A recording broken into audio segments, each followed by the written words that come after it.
This is CP200, Behind the Work 1985.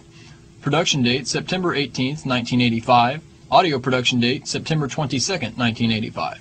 Ambassador Television Production, Media Services for the Worldwide Church of God. Copyright 1985.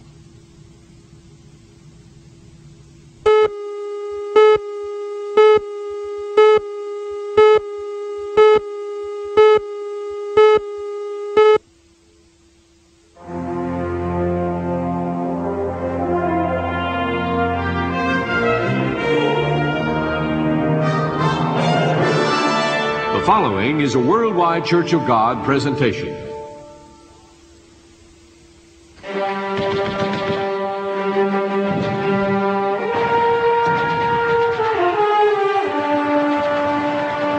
In August 1914, Europe erupted in war.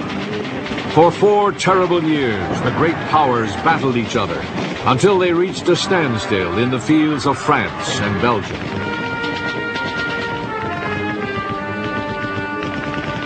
When the conflict was over and the armistice signed, a generation of young men had been slaughtered. The world was sobered. Weapons had become so powerful, the destruction so complete. Surely civilization could not survive another war like this. This had to be the war to end all wars.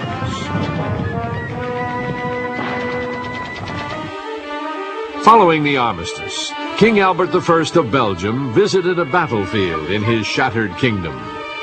Appalled by the scenes of ruin and slaughter, the king ordered an iron shell casing found on the battlefield to be cast into 4 watch cases. He intended to present the watches to the 4 individuals who he felt had made the most significant contribution to peace.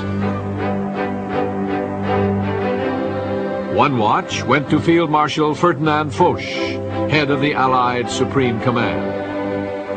Another was given to General John J. Pershing, Commander-in-Chief of the American Expeditionary Force. The 3rd watch was presented to France's Premier, Georges Clemenceau, for his inspiring leadership in the dark days of war. But King Albert did not find anyone qualified to receive the 4th watch. When King Albert died, it was passed on to his son, King Leopold III. In 1970, half a century after the end of World War I, King Leopold presented this 4th watch to Herbert W. Armstrong. In accepting it, Mr. Armstrong said, "I feel it was the highest honor the king could have paid anyone. Whatever contribution to world peace I may be making is not through war, but through education, teaching millions worldwide the way to peace."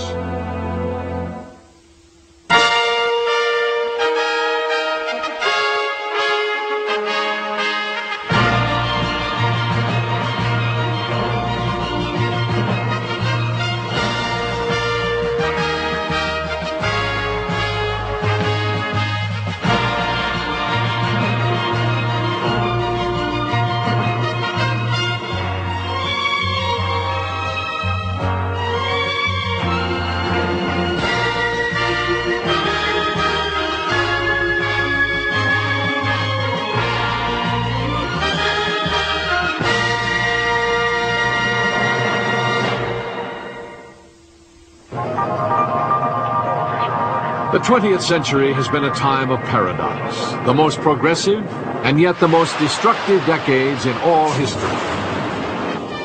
Great advances have been made in science, engineering, architecture, medicine.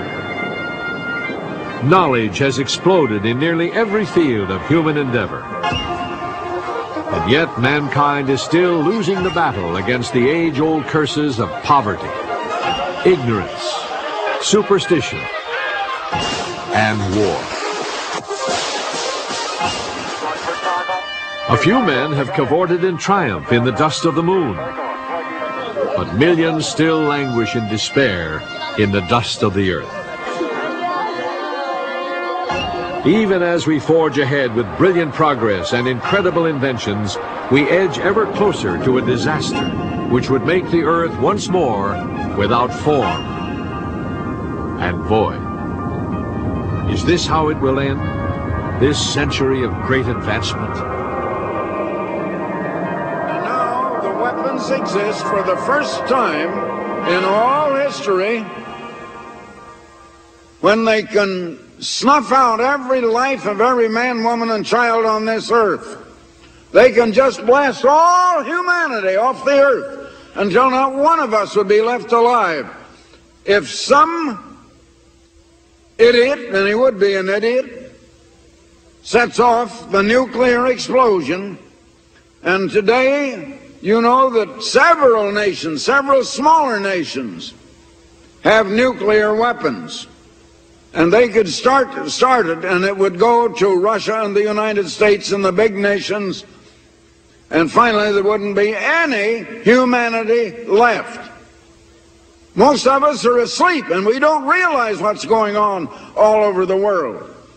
I am a voice crying out in the wilderness, the Babylon of religious confusion, of educational chaos and materialism, of political confusion and trouble in the governments of the world, all arming to have war and more war, in a society that is bankrupt, in an economic system that is bankrupt, in that kind of a system. And I'm here to bring you the truth. So I ask you to open your ears and to listen, because you don't hear this from any other voice. Why do we have these... Herbert Armstrong has been a voice of sanity in these decades of confusion. World leaders have said... He has traveled the world, meeting heads of state of many nations. He has met the only two ruling emperors since the end of World War I, Emperor Haile Selassie of Ethiopia and Emperor Hirohito of Japan. He has also met with presidents and prime ministers of many nations: the United Kingdom, Kenya, India, Israel,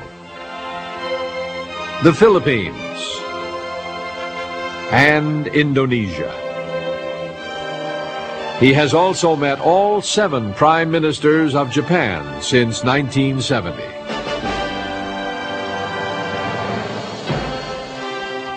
Mr. Armstrong explains the true cause of mankind's troubles. Why, in spite of the great progress in physical knowledge, the nations of the world cannot find the way to lasting peace. I've been coming to Japan now for many years. I'm a little hoarse tonight. You'll have to excuse me. I was speaking quite a while last night to many readers of our magazine, The Plain Truth, and I find that I'm a little hoarse. But as I was telling them last night, I have seen so many things happen in this world in the almost 90 years that I have lived. I have seen miraculous things happen. I have seen awesome progress. But also I have seen appalling troubles and evils happening in the world, and it is becoming worse all the time. I have to ask why? Why the paradox of awesome progress and awesome accomplishments, sending men to the moon and back, jet plane travel, the miracle of television, the many things that we have today, and still so many troubles and so much sorrow and sickness all over the world. Mr. Armstrong has carried a message of warning and of hope to leaders in every corner of the world.